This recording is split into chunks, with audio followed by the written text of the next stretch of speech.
چەند دڵتەنگن هەمومان ئازارەدات.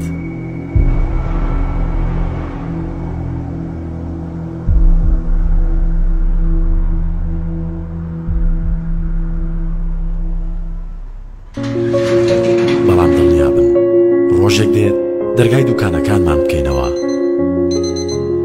زوو لە خەو هەستین و بگەڕینەوە بۆ هۆڵەکانی خوێندن.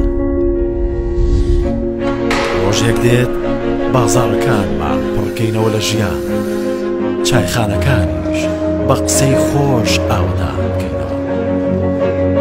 ئیتر ڕۆژ باشێکی پڕ لە ئارامی لە بەیانەکانمانەکەین و هەنگاو بەرەو خەونەکانمان ئەنینەوە. بێ هیچ ترس و بۆدڵیەک کیلۆیەک میوەی تازە بۆ ماڵەوە بێنەوە. ئیتر قاوەکانمان بە تەنیا ناخۆینەوە. جارێکی تر شەقام و کۆڵانەکان بە جلی ڕەنگا و ڕەنجی قوتابیەکان بەڕازێنینەوە. ئێوە پابەندی ڕێنماییەکان من. حکوومەتی هەرێمی کوردستان هەموو هەوڵێک دەدات بۆ گەیشتنەوە بەو ڕۆژانە.